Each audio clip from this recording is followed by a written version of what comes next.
નારાયણં નમસ્કૃત્યં નરં ચૈવ નરોત્તમં દેવી સરસ્વતીં વ્યાસ તતો જયમુદીરયે.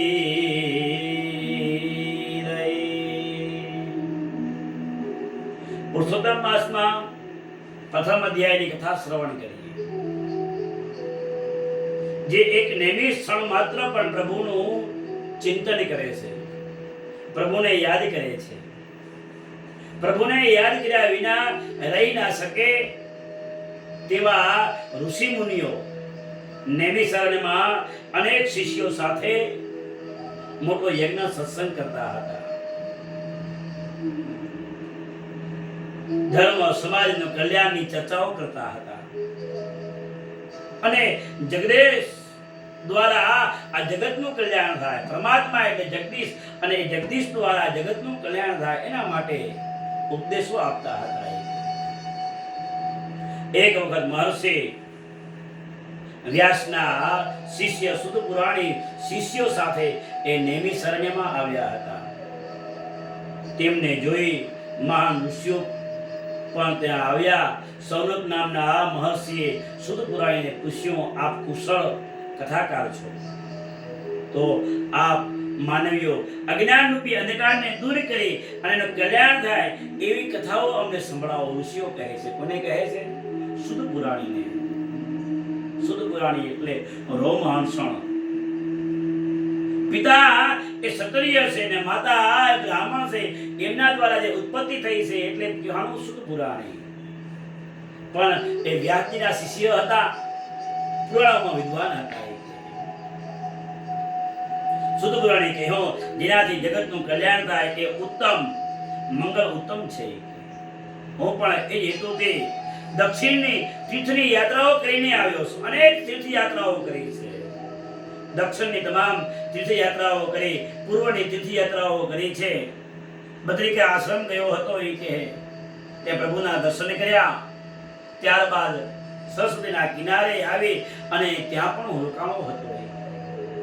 ત્યારબાદ હું સિદ્ધપુર ગયો હતો એ કહે, અને ત્યાર પછી હું હસ્તિનાપુર ગયો.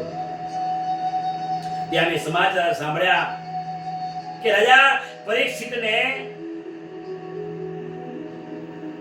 એક ઋષિપુત્ર દ્વારા શાપ મળ્યો છે અને એ શાપના કારણે રાજપાટ છોડી અનશનનું વ્રત લઈ અને ગંગાના કિનારે નીકળી ગયા છે. ત્યાં અનેક મોટા મોટા ઋષિઓ આવ્યા હતા. પરાશરજી હતા, વેદવ્યાસજી હતા, હું પણ હતો. અને એ સમયે અજાન બાહુ સુખદેવજી આવ્યા હતા. અને એ સુખદેવજીએ આ ભાગવતની કથા અમને સંભળાવી હતી અને એ સંસાર સર્પના મુખમાંથી એને મુક્તિ મળી હતી. સિદ્ધપુરથી નીકળી ગંગાના કિનારે આવ્યો. ત્યાં જોયું તો 16 વર્ષના કમર પાંખડી વાળા વચ્ચે પત્રિકા શોભાય દિગંબર સુખદેવજી ઋષિઓની સાથે બેઠા હતા. અને કેવા છે સુખદેવજી? તો કે સુખદેવજી અજાન બાહુ છે. અજાન બાહુ. એ 7મા દિવસે તક્ષક દ્વારા પરીક્ષિતનું મૃત્યુ થાય, પણ મુક્તિ મળે એવી વચન આપે કોણ? અને એ વચન માટે સુખદેવજી સ્વયં આવ્યા છે. અજાન બાહુ. અને એ અવસરે સુખદેવજી ત્યાં 7 દિવસ સુધી હરિની કથા સંભળાવી હતી. અને એ હરિનો જ્ઞાનનો લાભ મને પણ મળ્યો હતો. 7મા દિને રાજા પરીક્ષિતની મુક્તિની પ્રાપ્તિ થઈ હતી. એ ઋષિ મુનિઓ એ મેં સાંભળ્યું છે કે જે જ્ઞાન છે એ જ્ઞાન હું આપને સંભળાવું છું, આપ શ્રવણ કરો. એ ભાગવતની અંદર અધિક માસની પણ કથા બતાવવામાં આવી છે. અને અધિક માસ એટલે સ્વયં ભગવાન પુરુષોત્તમ માસ બતાવ્યો છે. અને હવે આજથી પુરુષોત્તમ માસની શરૂઆત થઈ છે, અધિક મહિનાની શરૂઆત થઈ છે.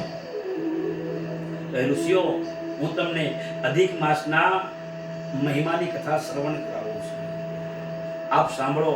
આવી રીતે સુખદેવજીને જે કઈ કથા સંભળાવી હતી, સાંભળી હતી સુખદેવજી દ્વારા, એ શુદ્ધ પુરાણી ઋષિઓને કહેવા લાગ્યા છે.